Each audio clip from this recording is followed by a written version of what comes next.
Nggih, ini ada yang mau disampaikan dari pimpinan Majelis Ulama Kabupaten, Ustaz, yang akan diwakili oleh Pak Mughofir. Oh iya, monggo. Bismillahirrahmanirrahim. Assalamualaikum warahmatullahi wabarakatuh. Waalaikumsalam warahmatullahi wabarakatuh. Bapak pimpinan, Bapak Yai yang kami muliakan, kami takdimi, kami hormati, Bapak Bupati yang wakili, Bapak Dandim, Kapolres, dan bapak-bapak pejabat lainnya, para alim ulama yang saya hormati. Yang pertama, bahwa beberapa bulan yang lalu MTA ini pernah dibahas di kantor Kementerian Agama waktu raker kepala KUA. Kemudian masukan pada kami Majelis Ulama itu ada yang mengatakan baik, ada yang mengatakan ini, ada yang mengatakan itu. Kami belum ada referensinya. Dan alhamdulillah salah satu kepala KUA itu mengikuti MTA. Karena ada yang ikuti beberapa waktu, kemudian ada surat pada kami yang memberikan bahwa satu organisasi MTA sudah masuk di Lampung Utara. Yang kami tanyakan gini Pak Yai, yang pertama, MTA ini masuk pada lembaga keagamaan, apa lembaga pendidikan, apa lembaga dakwah? Sebab kami ini mau mengkriterikan MTA ini agak bingung juga. Sebab referensi dari lembaga-lembaga itu MTA belum masuk di dalamnya. Karena sudah lama sampai sekarang saya belum tahu MTA masuk lembaga dakwah, apa pendidikan, apa lembaga keagamaan. Satu. Yang kedua, di dalam sini pada makalah ini tadi di halaman 7 ini diterangkan bahwa di dalamnya ini yang sering jadi persoalan-persoalan pada pengembangan MTA adalah karena tidak mengikuti ritual, sajian, tahlilan, kemudian tidak mengikuti ada kematian, ritual dan lain sebagainya. Ini sebenarnya sejak dulu sudah banyak. Ada organisasi Muhammadiyah, ada Al-Irsyad, kemudian ada Persis dan lain sebagainya. Ini condongnya faham ini kemana? Apa berdiri sendiri? Nah, sebab kadang-kadang kami ini bingung, sebab banyak yang tidak mengikuti tahlilan dan lain sebagainya. Ini sudah Pak Yai sampaikan, lana a'maluna walakum a'malukum. Ini semua sudah banyak ngerti, tapi kadang-kadang ini MTA ini hampir mirip-mirip itu. Kalau organisasi keagamaan larinya kemana? Jadi kami ada referensinya dari, oh ini berarti condong ke sini. Nah, itu kan jadi sudah dipahami gitu. Yang selanjutnya ini jadi baru ditanyakan beberapa hal yang menghambat MTA di beberapa daerah kaitannya dengan masalah menghalalkan anjing, kemudian bahwa zina itu lebih baik daripada yasinan atau tahlilan. Pada halaman 7 ini juga, ini paling tidak kalau ada asap pasti ada api. Lah, apa hal yang semacam itu memang ada di dalamnya? Sebab kami melihat beberapa media itu sebagaimana Bapak Yai sampaikan, ada yang ditutup, ada yang dilaporkan. Nah, hal-hal yang semacam ini sebab kalau tidak ada kok sampai ada bahwa zina lebih baik daripada tahlilan dan lain sebagainya. Lah ini dari mana asal usulnya? Nah, ini mudah-mudahan di Lampung Utara MTA ini tetap jalan. Tapi kami kalau ada orang yang bertanya, apa masyarakat, apa lembaga, di Majelis Ulama Indonesia itu ada referensinya. Kemudian kaitan itu kan sama dengan pembaruan-pembaruan, ada Mu'abduh, Sayyid Rasid Ridho dan lain sebagainya. Ini juga apakah MTA ini termasuk condong pada pembaruan dalam Islam? Kayak di Arab Saudi ini ada semacam yang sekarang baru berkembang di daerah ini, kadang-kadang menimbulkan faham yang baru. Ini seperti Wahabi. Lah, Apakah itu juga condong ke situ? Lah kami mohon pengertiannya dari MTA. Yang terakhir mohon referensi MTA sehingga kami ini ikut bisa menyampaikan MTAK di Lampung Utara ini, sehingga pengajian kalau memang benar itu Al-Quran dan As-Sunnah ikut nyembadani supaya MTA jalan dengan baik. Karena itu termasuk di dalamnya mengembangkan agama Islam, mempertahankan agama Islam. Meskipun seperti apa, sebagai umat Islam ini juga harus ikut menyembadani dan ikut juga bertanggung jawab atas berkembangnya agama Islam itu. Sekian, terima kasih. Assalamualaikum warahmatullahi wabarakatuh. Assalamualaikum warahmatullahi wabarakatuh. Terima kasih, ini dari Bapak Ketua Majelis Ulama Kota Bumi.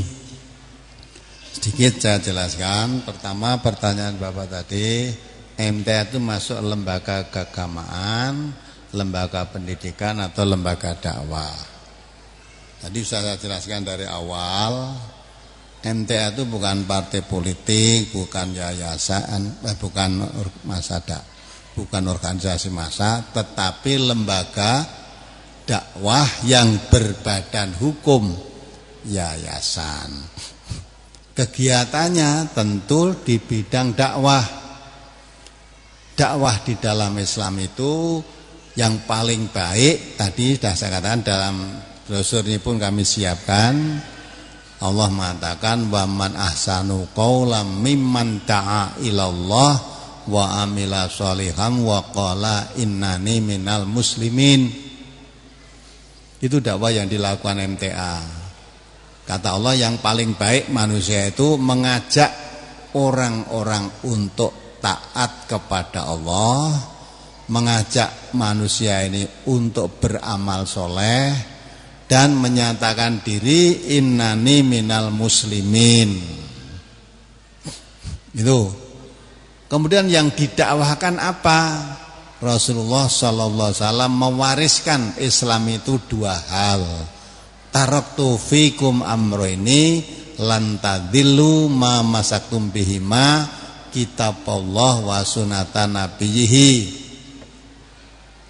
Aku tinggalkan kepadamu dua perkara. Barang siapa mengikuti dua perkara itu, dijamin lan tadillu, tidak akan sesat. Dua perkara itu apa? Kitabullah, yaitu Al-Quran, wa sunnatan nabiyhi, dan sunnah Nabi. Maka yang didakwahkan oleh MTA itu Al-Quran dan sunnah Nabi. Setelah dikaji, dipelajari, dipahami, kemudian didakwahkan, diserukan pada orang lain. Dakwah tidak hanya sekedar mengajak, tapi harus mulai dari dirinya sendiri. Ibda' binafsik.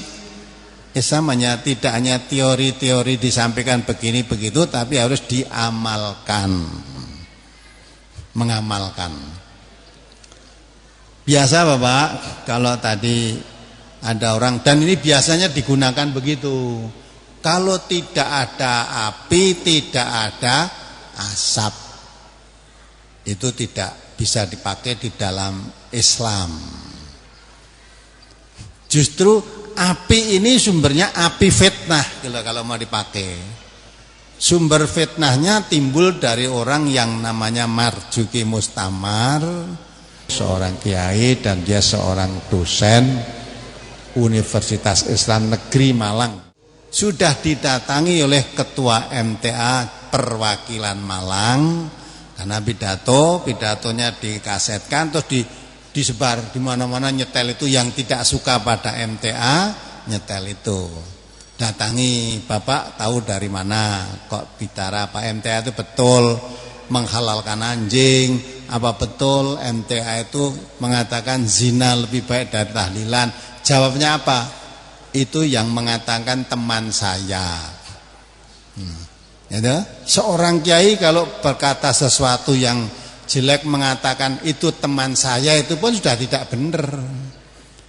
Maka seorang muslim apalagi kiai, Allah mengatakan ya ayyuhalladzina amanu in ja'akum fasikum binaba'in fatabayyanu. antusibu qauman bijahalatin fatusbihu ala ma faltum nadimin. Ya. Hei orang iman, kalau kamu mendengar orang fasik membawa berita, uji dulu kebenarannya. Jangan sampai dengan berita kamu mengambil suatu keputusan, akhirnya kamu menjadi menyesal di kemudian hari. Mungkin orang bertanya, lah itu kan kalau orang fasik yang membawa, ini kiai dan dosen. Untuk mengetahui berita itu fasik apa tidak, tabayun dulu. Terus diketahui. Kalau beritanya itu berita benar, kalau yang menghabarkan itu orang Islam dan berita itu benar, itu pun tidak dapat dibenarkan. Kalau berita itu benar, tujuanmu apa? Malah disiar-siarkan, tidak menegur kepada yang bersangkutan. Padahal di dalam Islam tawasau bil haq, tawasau bis sabr. Kalau melihat saudaramu salah, luruskan. Ya, dengan tunjukkan yang benar, tunjukkan yang benar dengan kesabaran. Kalau beritamu salah, disebarluaskan. Lah itulah si pembawa berita itu orang fasik. Walaupun kiai fasik ya seperti itu.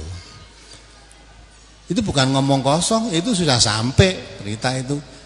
Bujuk bukan hanya Majelis Ulama di sini Bapak, sudah sampai di Majelis Ulama Pusat. Beberapa hari yang lalu tanggal 10, tanggal 9 pemilihan umum Pileg, tanggal 10 saya dipanggil ke Majelis Ulama Indonesia Pusat di Jakarta.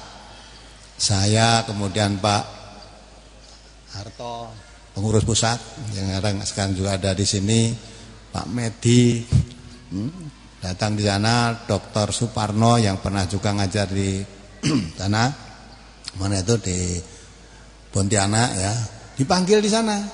Dasarnya juga hanya itu. Salah satu diantaranya juga mengatakan tidak ada asap kalau tidak ada api. Justru apinya itu api fitnah, saya katakan. Karena api fitnah tadi lah, maka timbul asapnya asap gelap. Api fitnah. Maka itu karena itu fitnah, terus di mana saja orang akhirnya makin tahu.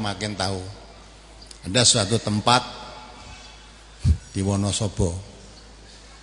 Ya, belum pernah ngerti NTA, belum pernah dengar NTA radio ya ndak tengah, tapi dengar kaset itu tadi. Ini bukan omong kosong, boleh dibuktikan. Mendengar kaset itu dia heran, masa Pak Sukino Ustadz Majelis Tafsir mengajarkan semacam itu. Saya kok tidak percaya, padahal belum pernah dengar NTA itu. Akhirnya mengajak santri-santrinya 40 orang kalau tidak salah datang ke pusat sana. Angkat datang di Ahad pagi, ya menanyakan seperti itu. Menanyakan seperti itu. Akhirnya beliau menyadari, sejak saya mendengar itu saya sudah tidak percaya, tidak mungkin. Akhirnya saya tunjukkan ini Pak. Jadi di Ahad pagi MTA itu selalu membahas suatu agama melalui Ahad pagi itu dengan brosur. Apapun yang dibahas menurut tema yang cocok pada saat itu. Sebentar lagi nanti keluar brosur puasa, karena akan puasa. Brosur MTA itu dibendel sejak ini 1 tahun bendel, 1 tahun dibendel. Maka kalau ingin mengetahui yang diajarkan oleh MTA apa, ambil buku bendel brosur sejak tahun berapa itu sampai tahun terakhir ini 2013 sudah dibendel. Tiap tahun keluar brosur setiap minggu sekali, seminggu tiap minggu pagi itu. Nanti dibengkolkan menjadi 1 tahun. Sekarang dibendel sudah sampai tahun terakhir ini. Nah disitulah yang diajarkan. Juga di-CD-kan, CD. Jadi ada bukti tertulis brosur, bukti apa yang saya suarakan itu semua bentuk CD. Kalau ingin tahu apa isinya, ambil gitu. Maka pernah Brigadir Jenderal Anton Tabah, Brigadir Polisi, ya, Pernah berdialog dengan Pak Hasyim Muzadi, ketua besar pengurus dulu, mantan PBNU. Pak Hasyim Muzadi ya cerita begitu. Akhirnya Pak Kiai, kalau memang MTA seperti itu, tolong tunjukkan mana buktinya. Kalau memang seperti itu, saya nanti langsung akan saya tindak MTA. Dia jenderal polisi, kemudian juga pengurus Majelis Ulama pusat bagian hukum. Akan saya tindak. Tetapi kalau tidak ada bukti, jangan. Saya sudah mendengarkan kasetnya MTA dari tahun sekian sampai sekian. Bendel brosur saya miliki, tidak ada kalimat yang mengatakan itu, kecuali dari Marzuki tadi. Nah, kaset Marzuki terus saya iringi dengan jawaban saya. Dimana kalau mendengarkan kasetnya Marzuki, jangan yang dari Marzuki. Di kaset di MTA yang saya iringi jawabannya. Di situ saya terangkan, ini Ustadz Fasik bohong, belum pernah ketemu saya. Sampai hari ini saya ngomong di sini belum pernah ketemu saya. Tapi ceritanya sudah ketemu, saya beli kitab ini tidak bisa baca malah lari. Belum pernah ketemu itu. Nah kan bohongnya ketok banget. Dan didatangi pimpinan MTA, ternyata cuma katanya teman saya. Nah, temanmu dari mana? Saya yakin temannya nanti kalau ditanya ya katanya. Nah itulah padahal menurut hadis Nabi, yang paling dibenci oleh Allah itu orang yang mengatakan sesuatu dasarnya hanya qila wa qala. katanya. Nah kalau orang Islam tentu tidak mau menerima katanya. Kalau kembalikan pada surat An-Nur. Surat An-Nur. Istri Nabi pernah difitnah. Ya, dibaca ayat 15 nanti. Itu dikatakan istri Nabi berbuat serong dengan sahabat Nabi. Tersebar seluruh sahabat-sahabat Nabi juga dengar. Apa kita akan mengatakan kalau tidak ada kalau ada asap ya ada api? Apa kita meyakini kalau istri Nabi zina kok tersebar kemana-mana? Coba dibaca aja. Artinya saja biar cepat. Ayat 15 itu. Ayo mati itu mic-nya.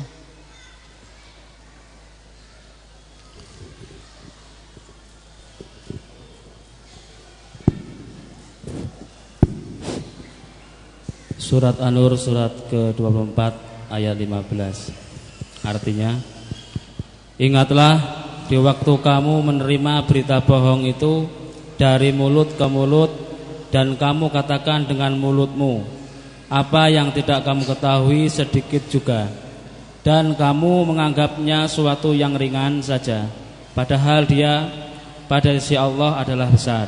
Terus ayat berikutnya terus. Dan mengapa kamu tidak berkata di waktu mendengar berita bohong itu, sekali-kali tidaklah pantas bagi kita memperkatakan ini, Maha suci Engkau ya Tuhan kami. Ini adalah dusta yang besar. Terus tanya lagi. Allah memperingatkan kamu agar jangan kembali memperbuat yang seperti itu selama-lamanya, ya, jika kamu orang-orang yang beriman. Ya kan? Jadi istri Nabi namanya Aisyah difitnah berbuat serong dengan Sofwan sahabat Nabi. Diberitakan, sebar luas kemana-mana. Maka ayat tadi menegur ya, ittalaqaunahu bi alsinatikum wa taquluna bi afahikum ma laisa lakum bi ilm wa tahsabunahu hayyina wa huwa indallahi azim.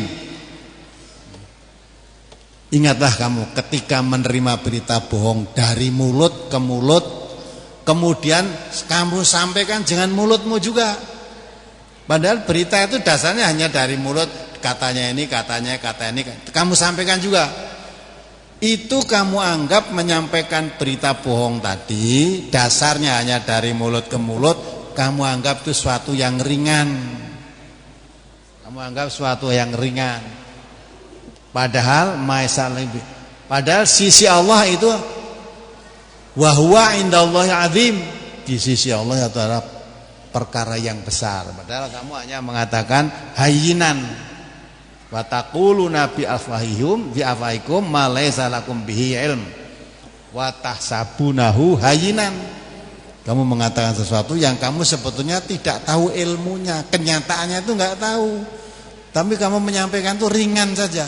Padahal itu perkara yang besar di sisi Allah. Ya mestinya kalau kamu mendengar berita jelek yang diberitakan itu saudara sama muslim, mestinya kamu mengatakan tidak benar itu. Tidak benar. Tidak mungkin orang Islam berbuat semacam itu. Pertama harus ditanamkan tidak benar. Ya. Nah, terus tabayun apa nyata berita itu. Sehingga kalau tidak benar jangan tersebar kemana-mana. Ada sampai ke Mebul, berarti ternyata nggak ada apinya. Apinya api fitnah tadi. Nah itulah. Maka ini sampai semua sahabat-sahabat hampir termakan isu itu. Sampai Nabi sendiri dalam riwayat itu mendiamkan Aisyah beberapa hari, hampir 1 bulan. Ya. Kemudian ketika Aisyah sakit, itu pun di tempat orang tuanya, di Abu Bakar. Nabi menjenguk itu tidak ngomong apa-apa, cuma menanya, "Hai Aisyah, berita itu apa kamu lakukan? Lebih baik kamu mengaku saja. Kalau kamu mengaku berita itu terjadi, memang kamu berbuat seperti itu, bertobatlah kepada Allah. Ya. Kalau memang tidak terjadi, mengapa berita itu tersebar kemana-mana?" Itu dalam keadaan sakit Aisyah. Terus Aisyah menanya, "Ya Rasulullah, tanyakan kepada bapak saya." Bapaknya maksudnya Abu Bakar, ya di rumahnya.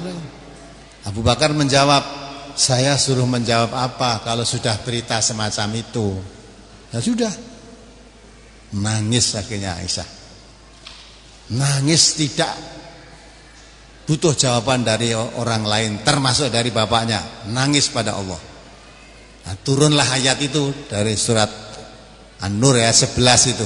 Turunkan ayat itu membersihkan bahwa Aisyah dan Sofwan adalah tidak berbuat seperti itu. Bersih, dibersihkan oleh Allah.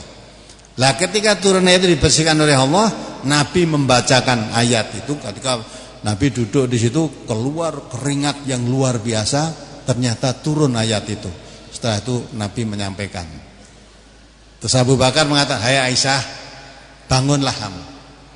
Ucapkan terima kasih kepada Nabi, pada suamimu, pada Nabi." Apa kata Aisyah? "Saya tidak akan berterima kasih kepada Nabi." Jawabnya, "Karena yang membersihkan diri saya bukan Nabi. Yang membersihkan diri saya adalah Allah. Saya bersyukur kepada Allah." Padahal istri Nabi kena fitnah semacam itu. Ya. Itu turun ayat, coba salah satu aja ayat yang mengatakan berita itu baik, ayat 11-nya. Dibaca artinya saja.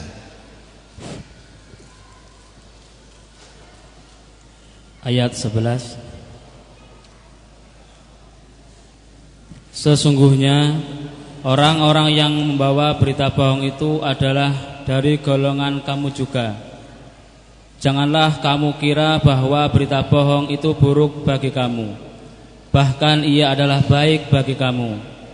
Tiap-tiap seseorang dari mereka mendapat balasan dari dosa yang dikerjakannya. Dan siapa di antara mereka yang mengambil bagian yang terbesar dalam penyiaran berita bohong itu, baginya azab yang besar. Terus, katanya lagi terus. Mengapa di waktu kamu mendengar berita bohong itu? Ini perhatikan ini, ya. Terus. Mengapa di waktu kamu mendengar berita bohong itu, orang-orang mukmin dan mukminat tidak bersangka baik terhadap diri mereka sendiri, dan mengapa tidak berkata, ini adalah suatu berita bohong yang nyata? Nah, ya kan? Katakan turun ayat itu yang menerangkan bahwa berita bohong itu jangan kau kira buruk bagimu, tapi itu baik bagimu. Ya, berita bohong menyebarluaskan istri Nabi berbuat fitnah, tersebar di mana-mana, dikatakan oleh Allah itu baik bagimu. Ya toh? Dan berita bohong itu bukan dari orang lain, itu dari kaummu sendiri, dari jamaahmu sendiri, dari umat Islam itu sendiri. Ya toh? Maka siapa yang membawa berita bohong yang paling banyak penyebarannya, paling besar menanggung dosanya. Nah mestinya kalau orang Islam mendengar berita jelek tentang saudaranya, maka Allah kata, mengapa ketika kamu mendengar berita bohong tadi, kamu tidak prasangka baik pada dirimu sendiri? Pada dirimu sendiri itu maksudnya kepada umat Islam. Orang Islam itu satu sama lain seperti satu tubuh. Sebagian sakit, seluruh tubuhnya merasa sakit. Lah saudaramu dikabarkan begitu kok kamu tidak prasangka baik pada dirimu sendiri? Maka ayat tadi mestinya jawabnya kemana? Tidak mungkin. Berbuat begitu tidak mungkin. Harusnya kan gitu. Kok malah kamu terima, kamu telan begitu saja? Ternyata pembawa berita itu orang fasik. Maka orang fasik membawa berita, ya, uji dulu kebenarannya. Ya, siapa orang fasik itu? Titiannya orang fasik, kata Al-Baqarah 227, alladzina yanquduna ahdallah min ba'di mitsaqihi wa yaqta'una ma amarallahu bihi ayyusala wa yufsiduna fil ard. Orang fasik itu orang yang suka merusak janji. Setelah janji itu diikrarkan kuat, dia mengakui Allah Tuhannya, Muhammad utusannya, tetapi janji itu diikrari, dikhianati. Mengapa kalau kamu mengakui Muhammad sebagai utusan Allah, Nabi Muhammad mengatakan saudara sama muslim itu saudaranya, kamu tidak dikatakan mencintai, tidak dikatakan beriman sebelum cinta pada Allah seperti cinta pada dirimu sendiri. La yu'minu ahadukum hatta yuhibba li akhihi ma yuhibbu li nafsihi. Kalau dirimu diberitakan jelek tentu kamu enggak suka. Kenapa? Kamu memberitakan jelek saudaramu sesama muslim. Nah, itu berarti kan mengkhianati ikrarnya, pengakuan kepada Nabi Muhammad sebagai utusannya. Wa yaqtauna ma amarallahu bi ayyusala, dia suka memutus apa yang oleh Allah diperintahkan, menyambung. Kalau memang saudaramu salah, keliru, tegur, luruskan, tawasau bil haq, tawasau bis sabr. Jangan menyebar luas kemana-mana, akhirnya memfitnah. Tujuannya apa? Supaya orang ini menjauhi, supaya tidak mau menerima.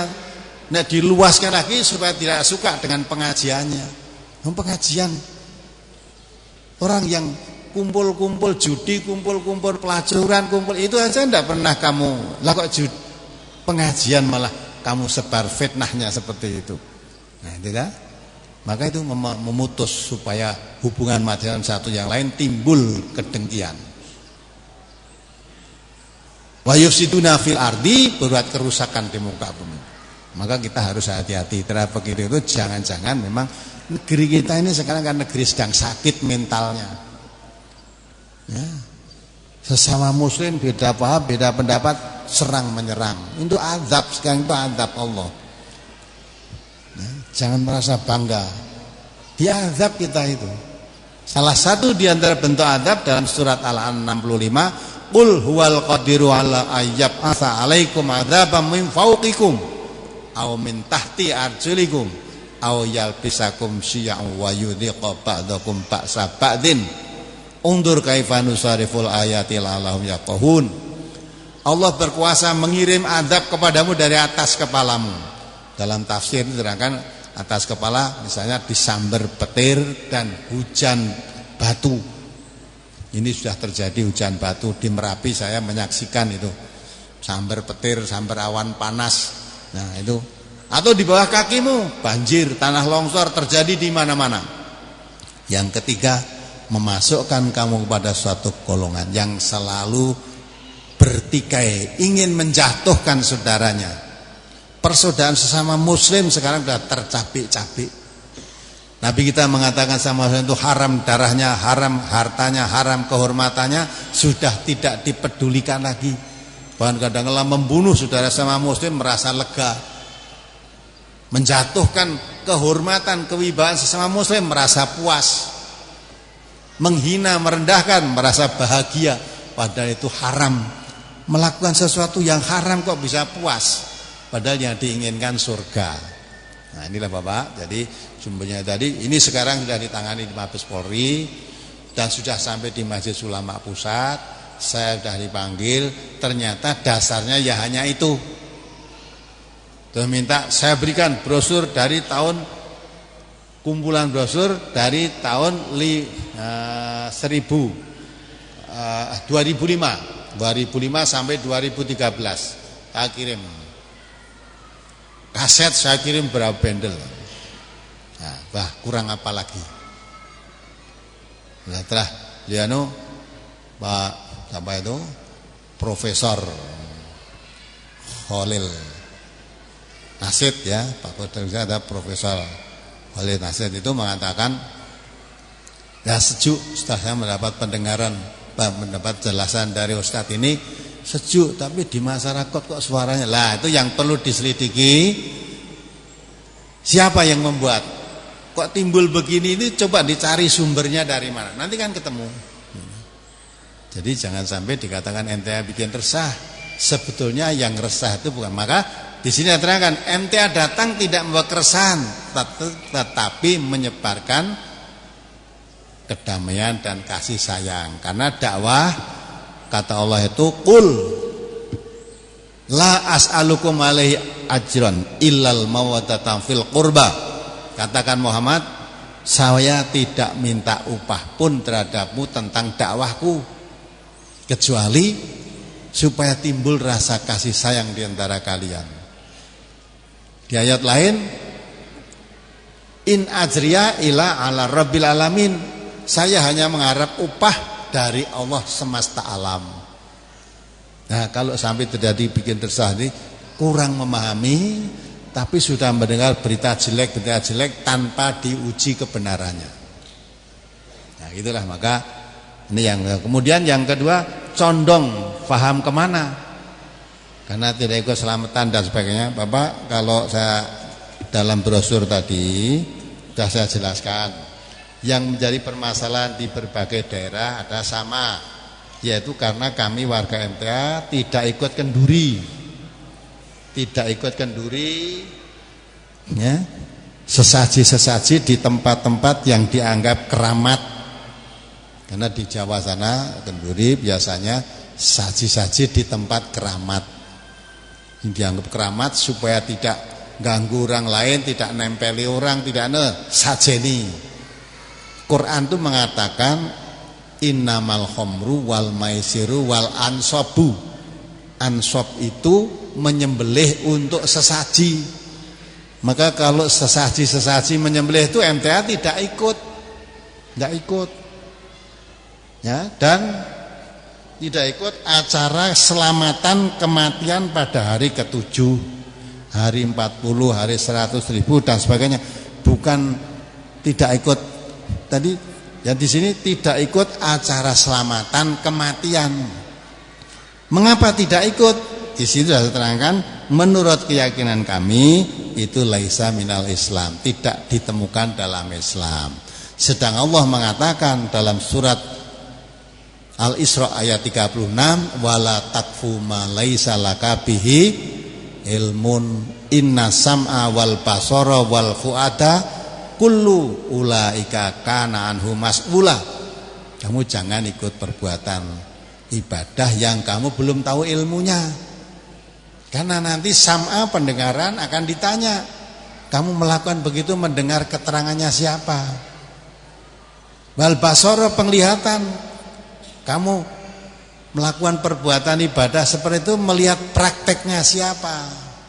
Wal fuada, hati memahami ajarannya siapa? Ternyata kami cari dalam Quran tidak ada, dalam hadis tidak ada. Saya temukan dalam buku, dalam Weda. Saya diberi buku Ustaz Abdul Aziz itu, ternyata acara 7 hari, 3 hari, 40 hari itu ternyata di dalam kitab Weda ayat berapa itu disebut. Saya punya bukunya. Nah berarti ini malah dari ajaran Hindu kalau begitu. Nah, dari ajaran Hindu. Mengapa kita lakukan? Ya tentu kalau ajaran Hindu mestinya kumpul-kumpul tidak memakai la ilaha illallah. Tidak begitu. Nah, isunya lagi MTA melarang tahlil, itu bohong besar. Ini keluar dari mulut saya sendiri. Selama ini saya tidak pernah mengatakan MTA melarang tahlil. Sangat dianjurkan. Warga MTA sangat dianjurkan untuk bertahlil. Dasarnya uzkurullah dzikran katsira. Zikirlah pada Allah zikir yang banyak. Afdalu dzikri fa'lam annahu la ilaha illallah. Hadis Nabi menerangkan begitu. Zikir yang paling afdol adalah zikir tahlil. Jadi tahlil itu kalimat la ilaha illallah, itu tahlil. Itu yang paling afdol. Zikir yang paling afdol la ilaha illallah. Maka kemana-mana, daripada kamu ngalamun, daripada ngobrol, daripada rasan-rasan, banyak aja zikir la ilaha illallah, la ilaha illallah. Dituntunkan lebih-lebih kalau menunggui orang sakaratul maut. Orang sakaratul maut diturunkan Nabi, ya, laqinu mautakum bila ilaha illallah. Talkinkanlah orang yang akan mati di antara kamu dengan membaca tahlil. Jadi kalau nunggu orang mati, nurut tuntunan Rasulullah, tuntun supaya membaca la ilaha illallah. Karena di hadis lain Nabi mengatakan mangkana akhiru kalamihi la ilaha illallah dakhalal jannah. Siapa yang akhir ucapannya la ilaha illallah terus mati, dia masuk surga. Mulai biasakan, baik sehat sakit, perbanyak baca tahlil. Nah, baca tahlil. Lah kalau tahlilan untuk orang mati tadi itu memang kami tidak menemukan. Walaupun demikian, tadi diterangkan juga di dalam tusur ini, kami tidak pernah melarang orang tahlilan. Walaupun kami belum atau tidak mau diajak karena belum mengetahui dalilnya. Dan nanti kalau ditanya Allah, kamu ikut itu dasarnya mana? Kata si anu gini, kata si anu, oh agama enggak boleh kata ini. Agama, oh ya menurut Nabi begini, menurut Quran begini. Karena yang diwariskan oleh Nabi hanya itu. Maka kalau begitu, lana amaluna walakum amalukum, ya sudah, kamu yang senang tahlilan untuk orang mati silahkan tahlilan. Jangan memaksa saya untuk berangkat. Saya pun tidak akan memaksa kamu berhenti. Udah toh, enak toh, memang kita harus saling menghormati begitu. Yang saya herankan itu sudah Islam, sudah sholat, sudah puasa, sudah haji, sudah zakat, ora gelem tahlilan wong mati dipermasalahkan. Ora gelem tur tidak pernah melarang juga. Sekarang orang mengaku dirinya Islam, tidak pernah sholat, malah tidak pernah dipermasalahkan. Apa tujuannya, ada apa? Mbok yang diurusi yang Islam-Islam yang tidak sholat itu loh. Ya, kamu kok Islam kok tidak sholat, lah itu dituntun sholat. Kamu orang Islam kok tidak selamatan orang mati, lah gitu aja mbok biar. Ya, kalau ada ganjarannya ya kamu yang mete, yang tidak mau tidak dapat. Tapi kalau ternyata itu keliru, yang mengerjakan yang berdosa, yang tidak mengerjakan tidak dosa, kan gitu. Maka bagiku amalku, bagimu amalmu, kamu dan aku saling menghormati, nanti Allah yang akan menentukan penilaian siapa yang benar, siapa yang salah. Karena sudah didasari Allah menuntuni kita, inna sholati wa nusuki wa mahyaya wa mamati lillahi rabbil alamin. Terus terang ya Bapak Ibu-ibu, saya di MTA ini tidak mau gitu. Tetapi mertua saya itu tukang jago, komandan di situ, tukang tahlilan. Setiap ada orang mati peringkat, mesti mertua saya dipanggil, mendoakan sampai nanti pendak pisan bilang kalau bukan mertua saya katanya tidak mandi. Iya betul, bukan ngomong kosong. Tapi saya dengan mertua saya nggak pernah konflik, nggak pernah. Ya wis nak, nggih monggo Pak gitu ha. Sudah, paham ngono ya ngono, monggo Bapak ditoke, kalau memang Bapak meyakini begitu silahkan. Saya tidak, jangan dipaksa, jangan dicabut SIM-nya. Bahwa gelem tahlil dicabut surat menikahnya. kebetulan bapak saya naib gitu. Bapak saya itu naib di kantor urusan agama. Bapak mertua saya naib, yang menikahkan saya sendiri ya dulu ya bapak itu, yang mengeluarkan buku ya bapak wong naib kok. Hanya jangan sampai saya tidak mau tahlilan untuk orang mati, itu bapak saya komendane, terus nanti jangan sampai surat izin menikah dicabut. Enggak. Nah itu harusnya hidup beragama itu ya begitu itu harusnya. Kenapa harus ribut? Wong nanti di hadapan Allah memikul sendiri-sendiri. Nah kemudian yang dikatakan lagi ente itu Wahabi, itu sebenarnya ya orang yang ngawur saja. Saya belum pernah mengenal Wahabi itu seperti apa. Terus di Arab sana tempatnya di mana? Saya tuh ke Arab Saudi, selain haji saya belum ke tempat mana-mana. Di sana saya enggak ketemu Wahabi, dia enggak pernah. Mengapa kok langsung dicap Wahabi? Orang yang mengecap Wahabi itu kalau ditanya jane Wahabi itu apa? Ya enggak tahu. Apa kamu pernah ketemu dengan Wahabi? Enggak, saya cuma katanya kok, kan begitu nanti. Nah, maka itu berita-berita itu enggak perlu diperhatikan. Jalan terus kalau kita meyakini suatu kebenaran, tidak melanggar hukum undang-undang yang berlaku di negeri ini, jalan terus. Apapun yang terjadi. Nah, gitu. Kecuali kalau kita melanggar hukum undang-undang ya tentu kita akan diluruskan. Kemudian mohon referensi tentang MTA agar kami bisa paham dan mendukung. Bapak ya, referensi yang disajikan oleh MTA dakwah di mana-mana itu hanya Quran dan Sunnah, Bapak. Quran dan Sunnah. Memang saya pernah diundang seminar Jogja. Saya menerangkan ini Quran dan Sunnah, ditanya oleh mengapa MTA tidak memakai ijma dan qiyas? Nah gitu. Kalau udah memakai Quran dan Sunnah itu ijma qiyas masuk di situ ya. Nah, saya tanyakan, MTA itu memakai ijma. Tapi yang dipakai di MTA bukan ijma ulama, tapi ijma sahabah. Saya tanya balik, kalau ijma ulama coba beri contoh satu. Ulama apa yang pernah bersepakat dalam satu masalah? Tak contohkan waktu itu ulama, malah Majelis Ulama Pusat Indonesia pusat itu berfatwa mengharamkan rokok. Ada ndak ulama yang masih merokok? Nah, berarti kan ulama tidak sepakat ini. Ulamanya tidak sepakat. Wong Majelis ulamanya melarang, malah menetapkan hukumnya haram. Gue nyatanya banyak ulama yang masih ngelepis ngerokok. Tidak sepakat ini. Terus sekarang mau pilpres ini, banyak ulama yang mendukung Prabowo, ada lagi ulama yang mendukung Jokowi. Kan tidak sepakat juga ini. Coba carikan contoh ulama apa yang sepakat. Jangan kan ulama sak dunia, kadang sak RT aja gak cocok. Nah itu kan. Maka yang dipakai ijma usamah, ijma sahabat. Ijma sahabat itu ya, kesepakatan para sahabat.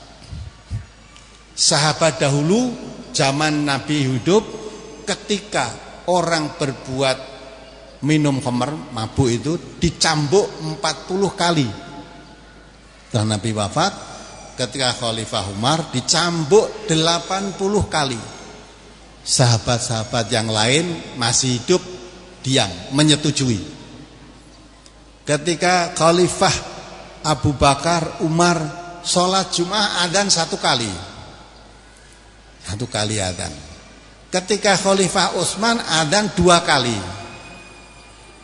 Ketika Khalifah Utsman mengadakan adzan 2 kali, sahabat-sahabat Nabi yang lain yang masih hidup ada membiarkan. Berarti sepakat ulama-ulama yang ada, ijma sahabat, berarti sahabat-sahabat yang ada menyaksikan kejadian itu, tidak menentang, tidak membantah, berarti menyepakati. Maka ijma yang dipakai oleh MTA itu ijma sahabat. Kalau ulama saya belum bisa menemukan yang disepakati ulama itu tentang apa. Sampai sekarang ini cuma ulama sak dunya. Ya. Ulama sak RT kadang kalau ora sepakat kok. Ya, yang jelas-jelas contohnya aja Majelis Ulama Indonesia. Itu oleh Majelis Ulama daerah pun ada yang tidak sepakat. Jadi tadi kalau fatwa Majelis Ulama Indonesia rokok haram itu harusnya kan berlaku seluruh umat Islam, termasuk Majelis Ulamanya di daerah, termasuk Majelis Ulama daerah yang rokok banyak. Nah itu kan tidak sepakat berarti. Begitulah Bapak. Nah kias kemudian, kias saya ditanya di Majelis Ulama Pusat juga. Ya kias. Dalam hadis Nabi diterangkan kalau anjing menjilat di bejana, ya, menjilat itu maksudnya minum. Idza walagal qalbul fil ina itu maksudnya minum. Karena anjing kalau minum tuh jilat-jilat itu. Sisa air yang diminum anjing dibuang. Sisanya. Tempatnya dibasuh 7 kali, yang sekali campur debu. Tapi di hadis lain Nabi mengatakan kalau kamu melepaskan anjing dengan membaca bismillah untuk berburu, kemudian binatang yang diburu anjing tadi berkelahi dengan anjingnya, mati dibawa pulang, halal disembelih, tidak usah disembelih, halal dimakan. Tapi kalau dibawa kasihkan majikannya masih dalam keadaan hidup, supaya disembelih dulu. Ya timbul pertanyaan, binatang yang diburu anjing tadi kira-kira kena liurnya enggak? Nah, tapi enggak diperintah itu untuk membasuh 7 kali. Nah maka terus beliau nanya, apa enggak ada kias? Kias itu ada. Kias itu yang sejenis. Nah jawab begitu. Nah katanya kan gitu. Kalau benda cair dikiaskan benda padat kan tidak pas. Nah mengkias itu misalnya babi dikiaskan dengan celeng. Babi itu haram, celeng itu haram. Ya. Kalau babinya haram, kaminya haram. Ya gitu. Anjing itu misalnya ditanyakan juga anjing, apa ada dalam Quran mengharamkan anjing? Tidak ada. Tapi dalam hadis ada, kullu dzinabin minasyiba huwa haram. Semua binatang buas yang bertaring itu haram. Jadi tidak hanya anjing. Maka Nabi secara menyeluruh menyebut binatang buas yang bertaring. Kalau diterinci banyak, anjing, harimau, kucing kan banyak sekali. Maka disebut satu, semua binatang buas yang bertaring haram apapun wujudnya. Anjing bertaring apa enggak? Bertaring ya haram. Nah kok muncul katanya ente menghalalkan anjing, kan aneh. Padahal brosur tentang halal haram sudah dikeluarkan. Ada juga, dan saya bawakan juga, saya berikan di Majelis Ulama sana. Begitulah Bapak, mudah-mudahan menjadi dipahami jika literaturnya kita itu Quran dan Sunnah. Mudah-mudahan pertemuan ini, dan saya berharap Majelis Ulama Kota Bumi dan Majelis Ulama yang lain, karena Majelis Ulama itu pencerahan umat. Kalau ada kegiatan umat Islam mengkaji mendalami Al-Quran, paling tidak pertama harus syukur, senang. Alhamdulillah zaman sekarang masih ada orang sempat menekuni belajar Quran. Ya, biasanya kalau ada pengumuman dangdutan, salah lapangan penuh. Bapak pernah lihat gak di TV itu? Jam 8 sampai malam terus itu ada acara live. Anak muda, mudi dah. Di setel ke rumah jangan jogetan kabeh, padahal jam 8 pagi waktunya sekolah, waktu kok yo neng kono itu apa nantinya? Sampai sekarang ini terus terjadi perzinahan, pelecehan seksual, ya. Anak SMP menzinai temannya SMP, SD menzinai temannya. Apa yang akan terjadi nanti kalau gitu kita biarkan? Maka di MTA tekankan, kalau ada warga MTA zina, boikot, keluarkan dari MTA, ketemu di jalan jangan diucap salam. Nah kok malah katanya lebih baik, itu kan luar biasa ini. Nah inilah, maka semuanya itu apa yang saya katakan bisa dibuktikan. Syukur kapan Bapak suatu waktu, kapan saja nanti bisa datang ke pusat, lihat literatur yang ada di MTA itu apa saja, bukunya apa saja. Bapak mau tanya tafsir apa aja ada, hadis apa aja, komplit insyaallah. Insyaallah komplit. Tim ilmunya pun juga lengkap, semua lulusan dari pondok Gontor, ada pondok Cikarima, bahkan ada yang lulusan dari Al-Azhar Mesir. Itu yang saya bentuk untuk tim ilmu supaya mengkaji ini. Sebab saya sendiri kan tidak mungkin kalau sengayai begini. Ada bentuk tim ilmu mengkaji kitab-kitab yang ada. Nah, disitulah nanti setelah itu didiskusikan. Nah, hasil sebenarnya nanti disampaikan pada saya. Hal yang sekiranya kurang pas dalam pemahamannya saya luruskan, yang sudah pas langsung dicetak. Itu perjalanan yang ada di MTA seperti itu, dan bisa disaksikan setiap saat datang ke sana. Tidak usah kencan, dah. Kencan nanti dikira rekayasa. Datang aja. Ya, saya rasa cukup Bapak-bapak, ibu-ibu dan saudara sekalian. Mudah-mudahan Allah meridhai pertemuan kita ini, dan seluruh umat Islam di Kota Bumi, Kabupaten Kota Bumi khususnya, dan umumnya di Lampung, Provinsi Lampung, mudah-mudahan bisa memahami keberadaan kita. Dan kita kalau ada begitu-begitu, ingat hadis Nabi tadi. Memang Islam dulu awalnya datang asing, tidak mengerti, jadi aneh, tapi nanti akan kembali asing seperti semula ketika orang-orang sudah mulai jauh dari tuntunan yang benar, semacam kurang memperhatikan. Nanti orang mengikuti tuntunan yang benar, baru mengkaji itu aja tampak dikatakan asing lagi. Tapi Nabi mengatakan bahagia bagi orang yang asing. Nah, mudah-mudahan kebahagiaan ini yang akan kita raih. Baiklah, saya cukupkan sekian, kurang lebihnya mohon maaf. Mari kita akhiri. Alhamdulillahirrahmanirrahim. Subhanakallahumma wa bihamdika asyhadu an la ilaha illa anta astaghfiruka wa atubu ilaik. Assalamualaikum warahmatullahi wabarakatuh. Waalaikumsalam warahmatullahi wabarakatuh.